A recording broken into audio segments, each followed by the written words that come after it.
Hey toy fans, Aaron here. Today taking a look at the vintage collection release of K-2SO. He comes to us on that vintage card back, the Star Wars Rogue One logo on the top, his name below that. Nice image of him to the right, looks like he's standing on the U-Wing fighter. But you get a very good look at him there, and then through that blister, of course, you see the action figure you're getting. And a quick look at the back side of the card, where on the top right side, you're going to see the number for the line, which is 170. Below that, 8 other figures that are available in the line at the time, or 7 if you're not counting K-2SO. And then the bottom half is your legal information. And here's a look at him out of the packaging, where overall, good looking figure, and a nice upgrade to the Rogue One version that we received a few years ago. And speaking of that, why don't we just jump into a comparison of the two figures. Overall, the height is looking pretty much the same between the two. Maybe the vintage version is, just a couple hairs taller. And this new one does come in at 4.5 inches tall. Head sculpting is pretty much the same. From a profile, you're going to notice the original release. The little 2 round bits at the bottom of the mouth do extend out a touch further than the vintage release. Neck post is a little bit thicker on the new release also. Obviously, you got some paint differences being done between the two through the arms, chest, and legs. You're getting that gray coloring around the edges of the shoulders. For the joints of the figure, a brighter silver paint job has been applied, also thicker. And as you can see, you're getting some weathering on this new release. Some silver scrapes painted in, some rust detailing being done. Also, between the two figures, the arms and legs on this new figure are also a little bit thicker. And overall, the plastic, unfortunately, is a lot softer on this new release than the hard plastic we received on the original version. And in my case, that didn't work out so well for the bottom of the leg being in the packaging. Came out warped already, and I haven't been able to get it straightened out enough for him to be able to stand up on his own. Hence the figure stand that you see. So that's a quick look at the two, focusing just on this release. Like I said, overall, very nice looking figure. I think they did a good job of still capturing the look of K-2SO with the way that tall, skinny body kind of hunched over a little bit. Looking in at the head sculpt, things very simple. Few panel lines being sculpted in around the top of the head, coming down to the sides. You got a little detail for the bottom of the head, the jawline, if you will. Not the best placement of the silver painting off to the sides of the face. Kind of seems like it was just blotched in there. However, the eyes and the little bit of silver at the center of the mouth does look like it was painted nicely, at least on mine.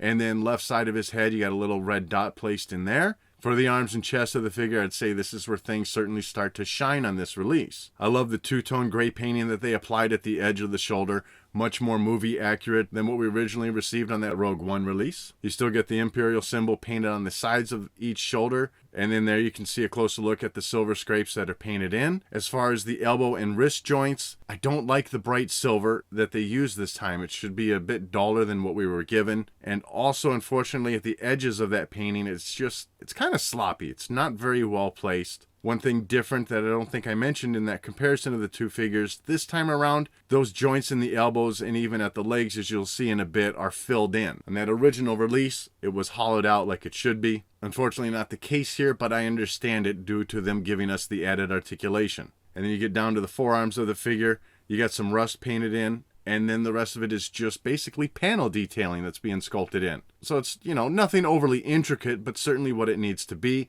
And then each hand of the figure does have an index finger separately sculpted out. You'll see that later when I go through the accessory, that he can hold that weapon in either hand and still have that finger go into the trigger. Going through the chest of the figure, still good detailing. Again, that upper part, aside from the edge of the shoulders, is mostly smooth plastic until you get to the center portion. So you got a little bit of panel detailing in there. Certainly, as you can see, some scrapes painted in, a little bit of rust. Going around to the back side of the figure, things are looking pretty appropriate here with the antenna detailing and whatever ports are sculpted in on the upper part of the back. And then at the lower portion, you still have some detailing being done and also some silver painting to go along with that. And that looks very well placed, staying right where it needs to be. A little bit more back detailing as you get to the, we'll just call it the lower part of the back. Why not? And then around the front, you got that similar detailing going on. Nice panel detailing through there, and I like the touch of silver painting off to the side. Very well placed, not running anywhere. And then getting to the legs of the figure, again, it's really just panel detailing that's carrying the sculpt here. You're getting some nice bits of that rust coloring once again, and the silver scrapes being painted in here and there. As far as the joints, pretty much same thing as the top. It's a little bit sloppy, too bright. These joints are kind of what just keeps catching my eye as just not belonging. It is indeed a silver color, maybe a dark gray, but it was definitely more muted in the movie than what we're seeing on this action figure. And then carrying down through the bottom of the legs, again, ankle joints are painted in. And then those feet, nice sculpting to them, certainly carry the shape I think that the figure should have of his feet. Kind of all I can really say about that one.